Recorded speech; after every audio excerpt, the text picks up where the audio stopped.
Personne n'aurait cru que ce mariage finirait dans le silence et la peur. Ce jour-là devait être le plus beau de la vie de Kofi. Un jour de joie, de chants et de bénédictions. Mais derrière les sourires et les décorations, une ancienne promesse attendait son heure. Le soleil se levait doucement sur le village de Bantouka.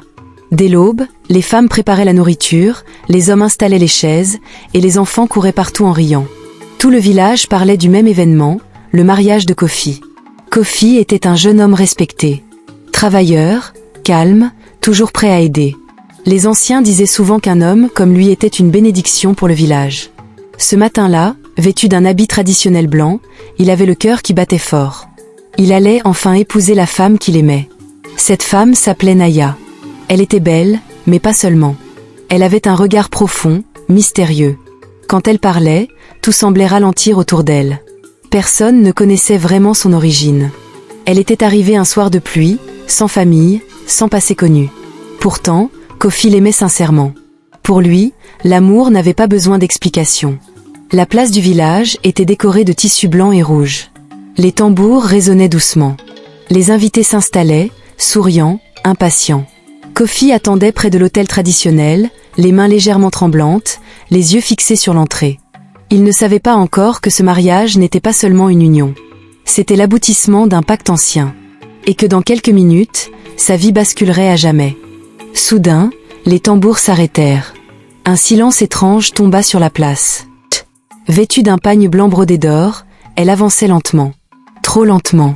Son pas était silencieux, presque irréel, comme si ses pieds effleuraient à peine le sol. Les invités retenaient leur souffle. Certains murmuraient qu'elle était magnifique. D'autres chuchotaient, inquiets, qu'on aurait dit qu'elle ne marchait pas comme les autres. Mais Kofi ne voyait rien d'anormal. Il souriait. Il ne voyait que la femme qu'il aimait. Alors que Naya s'approchait de l'autel, un événement inattendu se produisit. Une vieille femme s'effondra brusquement au sol. C'était Mayere, la plus ancienne du village. Les chants cessèrent immédiatement. Mayere leva lentement la tête. Son regard se posa sur Naya, rempli d'horreur.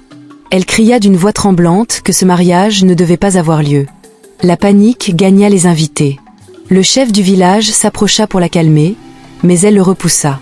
Elle se tourna vers le père de Kofi et lui dit qu'il avait oublié, mais qu'elle se souvenait. Le père de Kofi pâlit. Mayere continua en disant qu'autrefois, lorsque Kofi était gravement malade, son père avait imploré les esprits de la rivière pour le sauver, et qu'en échange, il avait fait une promesse. À ces mots, Naya s'arrêta de marcher. Un léger sourire apparut sur son visage. Le vent se leva soudainement. Naya leva lentement la tête. Son regard changea brusquement. Quand elle parla, sa voix n'était plus la même. Elle était plus grave, plus profonde, comme si elle venait de très loin. Elle dit à Kofi qu'il lui avait été promis avant même sa naissance.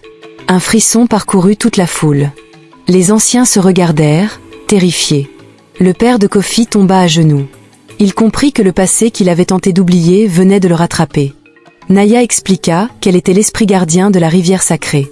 Le jour où Kofi était entre la vie et la mort, son père avait offert son destin en échange de sa survie. Pendant qu'elle parlait, des symboles anciens apparurent lentement sur sa peau. Sa présence devint lourde, étouffante. Les torchers vacillaient comme si le vent les repoussait. Kofi tremblait de tout son corps. Il murmura qu'elle n'était pas humaine. Naya répondit calmement qu'elle avait aimé sincèrement, mais qu'une promesse faite aux esprits ne disparaît jamais. Elle tendit la main vers lui et déclara qu'il lui appartenait éternellement. Les anciens crièrent que s'il partait avec elle, il ne reviendrait jamais. Kofi regarda sa mère en larmes, le village rassemblé, toute sa vie devant lui. Il comprit alors que son amour n'avait jamais été un hasard. C'était un contrat. Des larmes coulèrent sur son visage. Puis, lentement, il ferma les yeux. Un bruit sourd résonna près de la rivière. La terre trembla légèrement sous les pieds des invités. L'eau se mit à bouillonner lentement. Naya s'approcha de Kofi et le prit dans ses bras. À cet instant, le vent souffla plus fort, faisant voler les tissus et éteignant plusieurs torchers. Sous les cris, les pleurs et les prières, le sol s'ouvrit près de la rivière, comme une bouche sombre. Naya et Kofi furent lentement engloutis par l'eau noire. En quelques secondes, ils disparurent complètement. Le silence retomba brutalement. Le mariage était terminé.